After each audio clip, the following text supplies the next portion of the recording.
What is up, guys? Chase Oliver 68 here, bringing you my Raw review for this week of September 24th, 2012. Now, before I get into the Raw review, I gotta give some updates. First, check out CO Live videos. New video going to be posted on there tomorrow. Jack and Daxter review series will be starting up. So, if you guys are a fan of Jack and Daxter, check out CO Live videos. Follow me on Twitter at ChaseOliver68.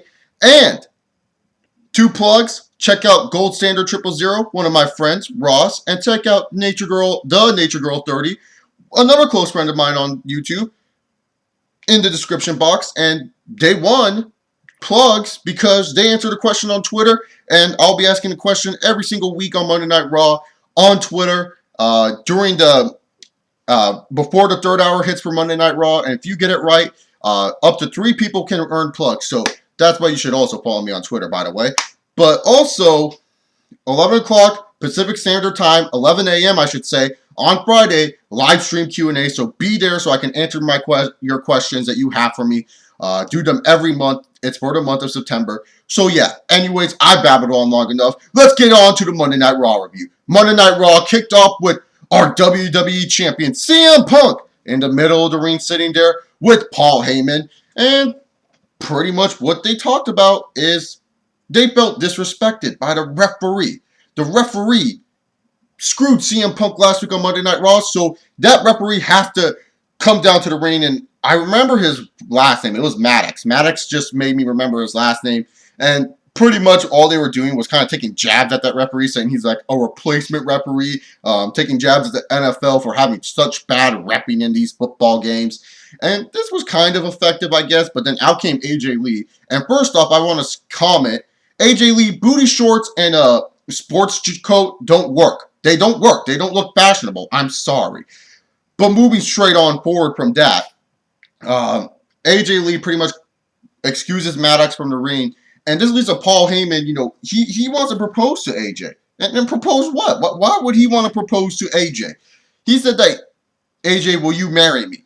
And mainly because the whole reason why AJ's been on CM Punk's case is because CM Punk denied her marriage like 2 months ago in that storyline. And I'm like, okay, I don't get it, but whatever. And Paul Heyman, even though he said that he could become a creative manager, he got bitch slapped in the face. AJ Lee walked away, and that's pretty much what happened for the opening segment of Monday Night Raw. Now, this opening segment wasn't that bad. I didn't think it was like terrible or anything. It was just kind of meh. Don't know where they're going to go further with this. Last time I checked, I thought AJ Lee was feuding with Biggie Guerrero. Maybe they dropped that because they knew fans didn't want to see it. Next up, Dolph Ziggler and Kofi Kingston. They had a Twitter war. And you know what? I believe 2 weeks ago when Heath Slater and Zack Ryder wrestled, they actually showed the tweets. Can you do that again, please, WWE? Because that really does help the fans know that they actually had a Twitter war. Because I follow both Kofi Kingston and Dolph Ziggler on Twitter, but I don't check their Twitters every day. Like, seriously, do you expect me to be, like, checking their Twitters every day? Like, the only Twitters I check is, like, my own and some other people that I follow. And if I see the tweets, I respond to them most of the time. But, yeah, just show us the Twitter tweets next time. But anyways, before the match, our boy, little Chris's boy, my boy, R-Truth, yeah, poured water in the face of Vicky Guerrero. Bam! That was legit. Vicky Guerrero and R-Truth were removed from ringside, which was good because, really, to be honest, I don't want to hear Vicky screaming all the time during Dolph Ziggler's match. But Dolph and Kofi have a solid matchup. Dolph Ziggler wins after the zigzag. Very good matchup for Monday Night Raw. And, yeah, let's move on forward.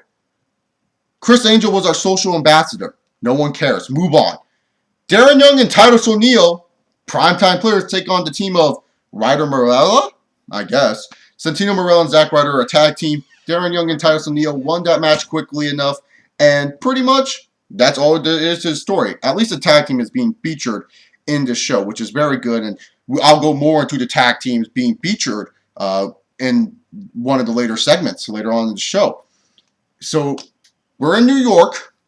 There's a special guest. I wonder who that special guest will be. It is none other than Foley's baby boy, or I forgot how they pronounce his nickname. Sorry, Mick Foley. Mick Foley comes out. Yes, everyone loves Mick Foley. And who is Mick Foley going to call out? He's calling out CM Punk. Huh. And that's interesting. Kick off the second hour was CM Punk and Mick Foley. And Mick Foley, literally, and CM Punk, this was awesome. This was serious business. he literally tore into CM Punk saying, "Where's the Punk that actually wanted to do action? Where's the Punk that wanted to bring the change to the WWE? I don't see that in you anymore, Punk. I don't see you wanting to make an impact. I just see you as a status." Like, it was just literally legit. And he made CM Punk think, and the whole point of the segment was to set up with CM Punk face John Cena, show that he wants to leave a mark in history by beating John Cena in the Hell in a Cell. Well, he faced John Cena at the Hell in a Cell. Well, we'll find out that answer later tonight. But Mick Foley and CM Punk, awesome segment. Very good mic work between the two. Very, very good job by the WWE with this segment. And Mick Foley was a good way to get CM Punk to get more heel heat on him. Next up, we got Miz versus Ryback. And this was set up because Miz TV was ruined by Ryback last week on Monday Night Raw. I was surprised how Ryback manhandled The Miz the whole time. Ryback literally manhandled The Miz the whole time. What? I was surprised by that. So many factors. I mean, I understand they're trying to build up Ryback to be a dominant force, but really? To dominate The Miz and win like this? Oh yeah, by the way, there's some random band that came in during the match before Ryback wanted to do his clothesline. That was pretty funny, I gotta admit. That was hilarious. Props to that fan. But Ryback wins in a dominant fashion, so I don't know what this is leading up to. And especially near the ending of the show, I'll explain more about Ryback later. Next up, we got Wade Barrett, the bare knuckle street fighter, taking on Tyson Kidd. And Tyson Kidd pretty much did all the offense in this match. Wade Barrett hit the black hole slam, and then he hit his elbow to the face, which is called the souvenir. Like, what? How's this a souvenir? I don't get it.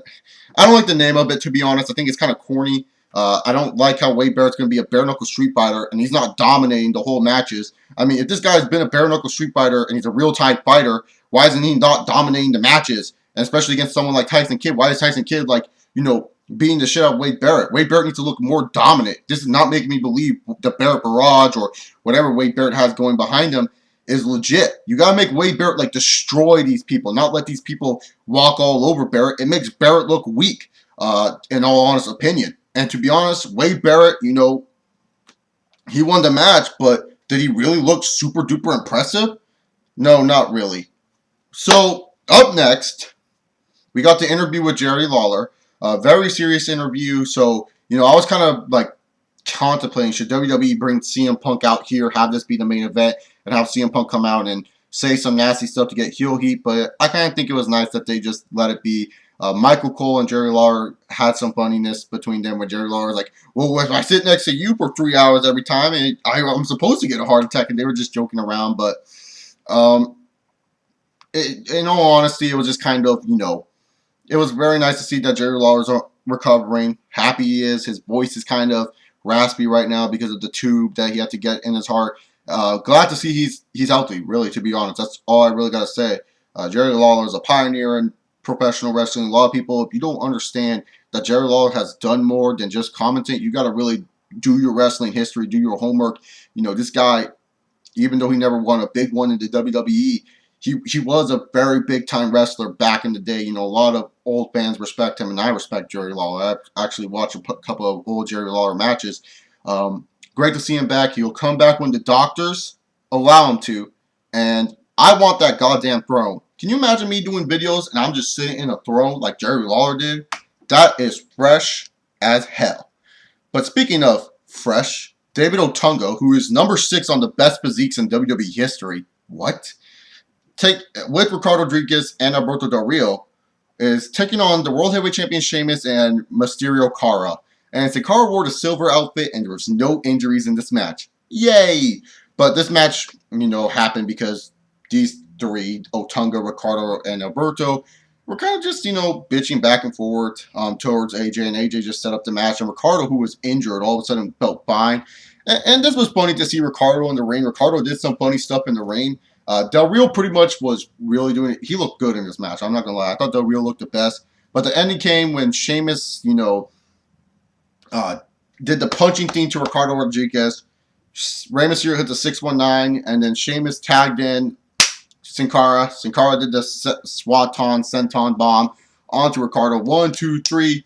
Face wins. Sheamus bro kicks Otunga, and that's pretty much it. That literally is all I can say about it. I don't really want to talk about this next segment, but I have to. Layla and Alicia Fox, who turned heel and is now back to babyface, take on Eve Torres and Beth Phoenix. Eve and Beth Phoenix win, and then all of a sudden Caitlyn comes out, and Caitlyn, said, "Oh, thanks Eve for the tweets. Oh, by the way, the person who attacked me at Night of Champions was blonde." And this led to Eve blaming Beth Phoenix, and Beth's like, "I never did this," and then all of a sudden she just gets hit by Eve, and then I was all like, "Yeah, I don't see what's going on here." So, sorry. Maybe if you showed us the security footage, that would be nice, but yeah, sorry. I don't see what's going on here. Next up, we got Brodus Clay versus Tensai and a super heavyweight match. And I was actually looking forward to this match. I'm not going to lie. I know many fans don't like heavyweights, but seriously, I love different styles of wrestling. I'm not that one guy on the internet that says, "I must need a technical style every fucking time," or "I must need, pipeline." No, I like different styles, and I love big man matches too. I was looking forward to it. It was going okay, and then Big Show came out. And then Big Show was like, "Well, the Big Show." And then Tensai was just looking at him. And then Big Show's like, bam, weapon of mass destruction. And then all of a sudden, Brodus Clay's like, "Ugh, ugh, ugh." And then he goes, and then bam, and the Big Show just knocks out Brodus Clay. So what the fuck is Big Show? Is he a face? Is he a heel? I don't care, to be honest. And he just sucked the fun. I thought this Raw was going smooth. Then Big Show came out and sucked a lot of fun out of it. I'm sorry. Was not into this segment at all. I'm pissed that the match got ruined, to be honest. So, up next, we got Daniel Bryan and Kane's tag team name being revealed. Now, before this, we had these dining room segments that were pretty hilarious. The first one had Daniel Bryan, ordering food and Kane being the waiter. And they were just kind of role-playing along. Then Kane and Daniel Bryan were eating food, and they were talking about how when they were hitting people with the steel chair on SmackDown, it was so fun. It was so much fun. They were screaming. They're going, "Yes! Yes! Yes!" And then Mae Young made a cameo. And then the last one, Daniel Bryan ate a meatball, and he threw up over Dr. Shelby. And some people ask me if I like Dr. Shelby. I don't mind him. He's a pretty interesting character. But, we get the tag team names. One of them is like Team Friendship. One of them's Team Hell No. And then one is Team Huggers or something like that. I don't even know what they're called. But the first one was called. But ends up that Hell No wins the votes. And Daniel Bryan and Kane are like, what the fuck? They just look like, the hell? That actually won. Hell No won. And I was surprised too. I was like, what? I had the same face they did. And then all of a sudden, Cody Rhodes and Damian Sandow come out. And they attacked them. And they're called the Rhodes Scholars. Cody Rhodes like, "Oh, we're called the Rhodes Scholars. Blah, blah, blah." And I'm like, damn. We actually got a tag team division going. We actually got tag teams being built between these guys. I like that. I really like that the tag team division is getting more focus. And I really think it's a good thing that WWE is going this route of building new tag teams. Now, is Kane and Daniel Bryan face or heel? I don't know. But it's all time for the main event. And I don't really think this should have been the main event. I think Jerry Lawler should have been the main event, in all honesty. But it's John Cena.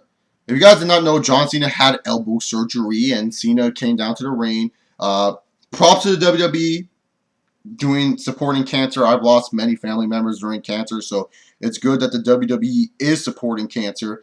And Cena's just saying that, oh yeah, he's going to be wrestling at Hell in a Cell. No fucking surprise. I mean, seriously, who would have thought Cena sitting out a pay-per-view? And then later on out comes CM Punk. CM Punk trashes Cena a little bit, talking about how you do not deserve it. There's more people that deserve it than you. And if you don't walk out in this ring in 5 fucking seconds, I'm going to kick your ass. And so CM Punk is counting down. Cena's like, oh, you know what? I used to be a gangster. I used to rap. And so he pulled out a lead pipe. And CM Punk turns around. Cena, that's injured, beats up, CM Punk with a lead pipe. CM Punk does a great job of selling the lead pipe too. And he goes backstage during this, and then Cena gives some black lady a lead pipe. I don't know why that black lady needs a lead pipe that you hold, but that's kind of random. And then he gives a pink hat to someone who already has a Cena hat. Oh, and before CM Punk even went to the ring, there was this ginger kid that he was arguing with. I thought that was fucking hilarious. But then we move on forward to the backstage segment, the backstage ending segment for Monday Night Raw. And CM Punk, he's walking, he's in pain still. And he looks at Mick Foley. And you think Mick Foley is going to be attacked by CM Punk. And so CM Punk turns around and all of a sudden, Ryback. It's like, what the fuck, Ryback?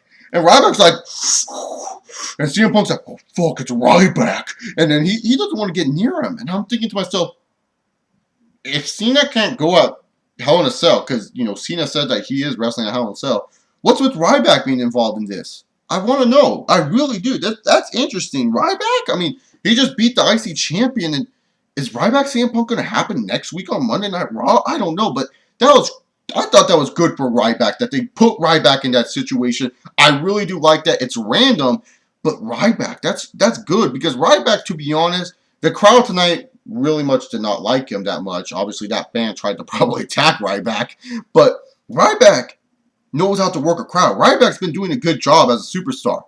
So I'm kind of interested to see what they're going to do with Ryback and CM Punk next week, and what they're going to do with Ryback overall.